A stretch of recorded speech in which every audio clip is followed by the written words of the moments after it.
Hey, so it has been so long, family, since we spent some time together.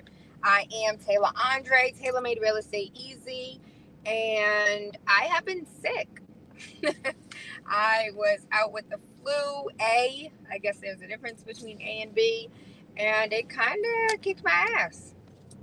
And then the baby got sick, and then Asaria got sick, and I was sick mom, and so here we are.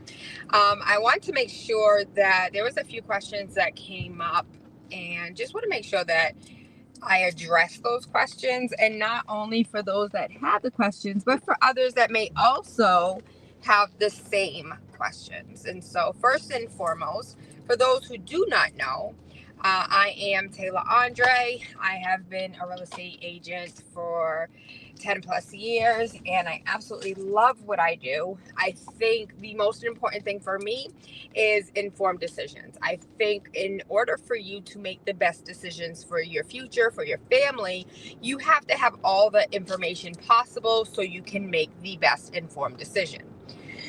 With that being said, the first thing that I want to address is sellers. And because I'm finding many people that are saying, you know what, I'm done with Massachusetts, I'm done with Rhode Island, I'm just done with the cold, and I'm ready to be warm. But I don't know what this process is going to look like. I'm not in the business of being homeless. And so I have questions. There is this thing called contingent upon seller finding suitable housing. And so if you've been on the Zillows and all of the others, you probably have seen more than once something that says subject to seller finding suitable housing. What does that mean? That means that I don't care how long it takes me to find a house that is suitable for me and my family. I am not leaving my home until I, the seller, find suitable housing. So what does that mean? That means as a seller, you are protected and you will stay in your home until you find another home. And so I have someone that's interested in a property, and they really want to move on the property, but they're like, my house isn't even on the market yet. What am I supposed to do? Honestly, that depends on you. What do you want to do? Do you want to put the house on the market and sell it prior to moving into this new house or putting an offer on this new house? You have the money, you have the reserves. Do you want to purchase this house, move into it, and then at your leisure sell the home that you're currently in? And so it really depends, whatever your financial situation is or whatever your overall situation is. If you can purchase in advance and then sell at a later date, then let's do that. But if not, let's put the house on the market.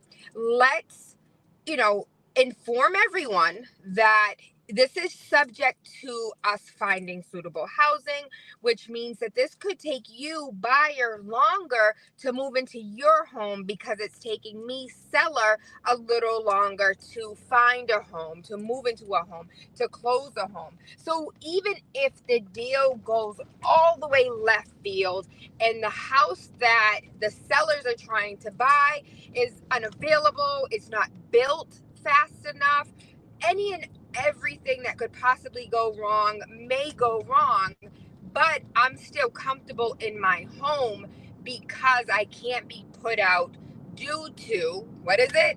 Seller finding suitable housing. And so if you know someone that is thinking about transitioning but is really skeptical because they don't want to be in between housing, there's also other options. For example, there's how you have gap insurance for your vehicle?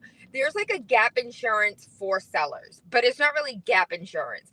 And so you say, listen, I'm putting my house on the market, 123 Equity Lane, but I really want to buy this house first. And so they're like, okay, let me take a look at your home. Let's do an appraisal. Let's see what it would appraise at, what we could possibly sell at. Let's take a look at these other properties that you are interested in buying. And then we will give you said dollars in order to purchase this home and then we will come behind and make sure that this secondary property is sold. And so it's like sort of like a gap insurance for housing versus for your vehicles, the intermediary between one vehicle into another. Gap insurance typically takes place if you get into an accident and you are leasing the car or financing the car, and instead of you coming out of pocket to pay the difference between what you owe versus what the insurance company is willing to give you for the damage of the vehicle, there's that gap that resides there that you would be covered under this particular insurance. And so there are options. If that's something that you are interested in or something that you want to further discuss, let's talk about it. Let's get some time on the calendar and go through your options. As far as buyers are concerned, what does this mean for me as a buyer? It means you may not want your 30-day notice to your landlord. It may be that you want to have a conversation, say, hey, listen, I'm in the process of purchasing a home. This particular seller is in the process of also purchasing a home. And so even though I have intentions of closing on this property on February 27th, I have to be honest, I don't know if this is going to happen in the time frame that we believe is going to happen. And so just one of the big things I think we fail as a society to do is communicate. And so 9 times out of 10, your insurance company, your credit company, your parents, your children don't care about the things that come up, the things that need to be done, the things that are halting, stopping, or prohibiting, XYZ from taking place. I think a lot of times our miscommunication comes with the lack of communication.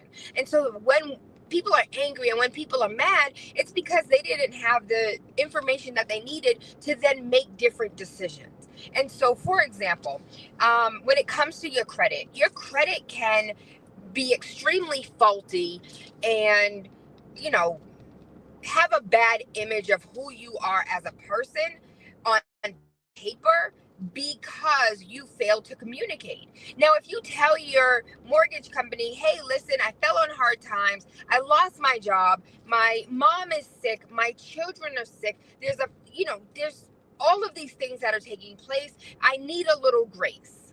Can you please work with me? 9 times out of 10, they will help you find a solution. It's not in the bank's best interest to foreclose on you. Like, they don't, it takes time, it takes money. They don't want those problems. And so they want to find a solution. But if they don't know what's going on, they can't help you find a solution. That's where communication comes into play. When it comes to credit, your creditors, if you let your creditors know, and there's some credit cards out here that have relationships with like a gap insurance type ideology that says, hey, if there's ever a time that you fall on hard times, we will pay this bill up to 6 months. And you pay like this insurance, that's like $5 a month or $10 a month. And that $10 a month goes into this just in case. And so do you ever get it back? If it's like regular insurance, if you don't need it, no, but you spent it knowing that if anything ever does happen, you are protected. And so it's just something else to think about when it comes to communication and when it comes to, just figuring out what is in your best interest and what's in the best interest of all parties involved, whether it is business, whether it's personal or otherwise, especially like Anari and Asaria. So when it came to Anari was very like, hey mom, just wanted to let you know that I'm running late. The bus is late. I'm with my friend. We want to spend a little bit more time. Perfect. Okay. But then one of Anari's friends never communicated with their parent. And so the lack of communication got this kid in trouble all of the time. And I'm like, all you have to do, call your parent. call your parent, tell your parent that you're running late, the bus is running late, you lost track of time, whatever it is, just be honest and talk to your parent. And so he did this one time, and he was just like, Miss Taylor, can you possibly call my dad? And I was just like, okay, fine. And I called her, just wanted to let you know our boo is not going to be able to make curfew. There's a couple things going on. Just wanted to let you know. And it was like, oh, okay, cool. 9 times out of 10, people don't want to yell and scream and be up in arms about life. Just communicate. And so, investors.